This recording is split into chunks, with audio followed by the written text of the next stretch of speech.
Real American boy. Simon, I think you're a honey. I just think you're wonderful. I'm so glad you brought your daddy along. Oh, I'm so glad. Mr. DeVries, you were born in Holland, right? That is correct. That is right.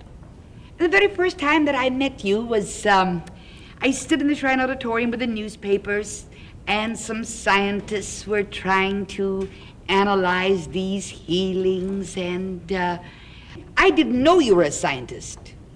And I said, is the man here, the daddy here, the little boy who was so wonderfully healed at home? And when you came to the stage of the Shrine Auditorium, I said to you, sir, because I'd never met you before, and what do you do? And you'll never know how amazed I was when you said, I am a scientist. And no scientist can analyze the power of God. It is impossible. That is the truth. Well, first of all, not from the standpoint of a scientist, but just as a father, how did you feel when the doctors told you that your son had a disease for which there's no cure? Well, we felt just absolutely terrible. It was as if someone pulled a rug from under us. Ah. We just lost everything.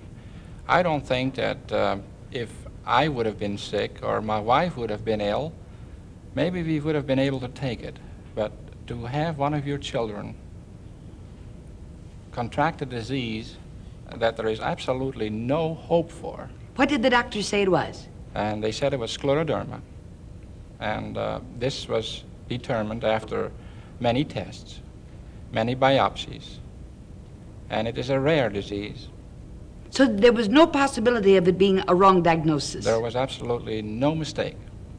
They did biopsies on the muscles and on the bones, on the liver, on the blood, on just about every part of the body, and everything pointed to this disease.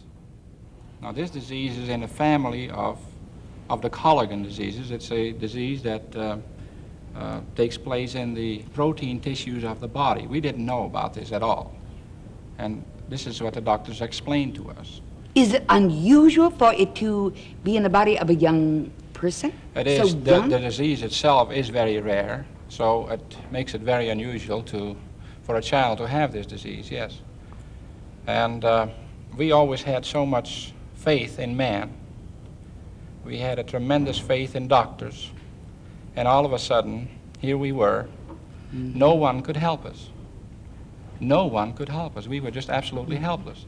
There was not enough money in the world that could buy our son's health. And we were terrified. And we just didn't know where to turn. Until one day, my wife, she was sitting in the kitchen and just thinking, going over the situation again, and praying out loud, not on her knees, just sitting on a chair by the table.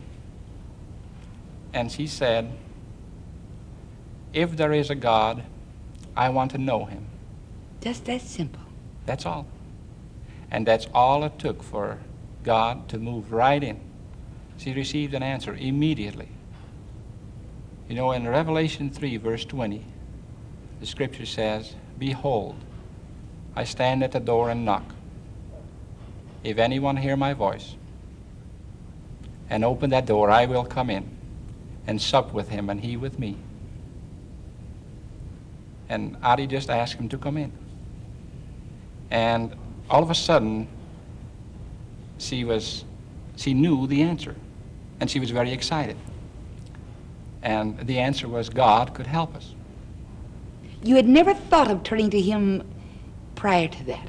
Well, You never thought of him performing a miracle, you being a man of science? We didn't think of God performing miracles today. You see, we had some knowledge of the Bible, but we didn't realize that God still is the same.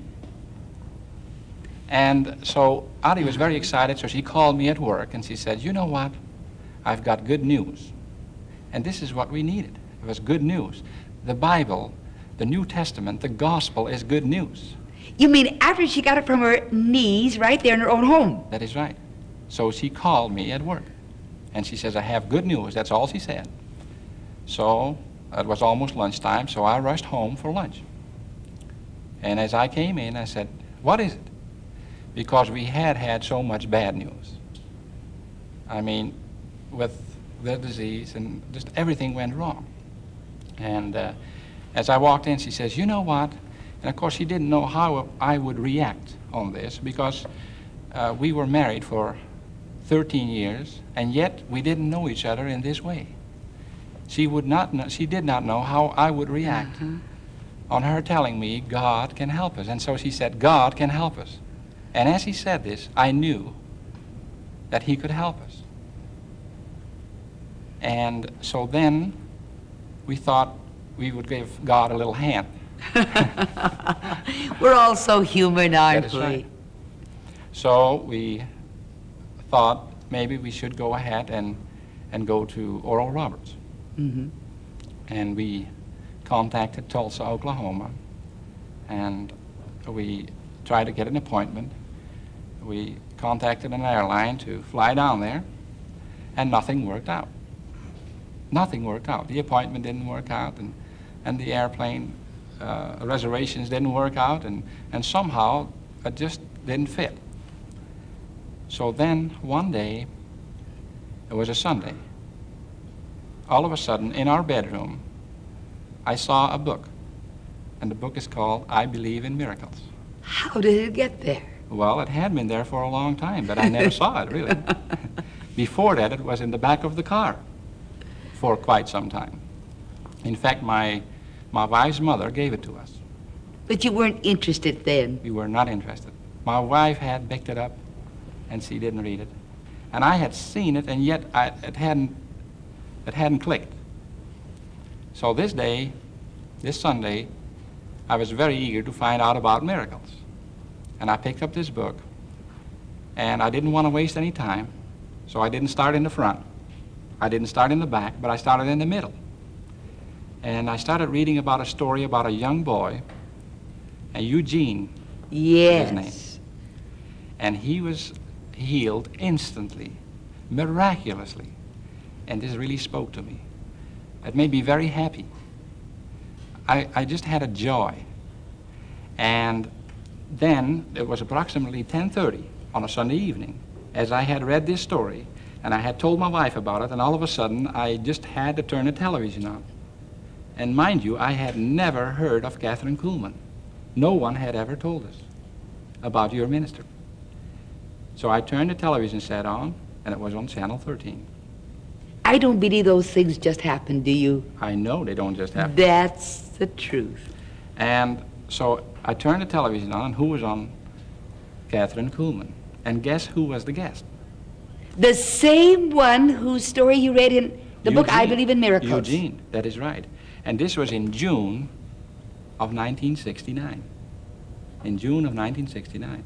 So then the announcer said that you would be in the Shrine Auditorium the following month, July the 17th of 1969. And you were right there. And we were right there. We came early. Did you like it? It was beautiful. It was beautiful. Was it something different than what you had expected? We had never been in a service like that before, but I came critical because I wanted to analyze this. I wanted to really find out. We had never been in a service like this before, so we were very cautious. And as we were sitting in the service, one person came up, and we thought, well, this man is fainting or something, you know? And then I thought, well, no, it can't be, because the following one came up, and the same wonderful thing happened. So then I thought, well, maybe it's hypnotism. And from then on, no, it couldn't be hypnotism. Nobody brought him back out. And So then I thought, well, maybe it's psychosomatic. There you sat there as And I just- scientist that is trying right. to That is analyze right. it. So then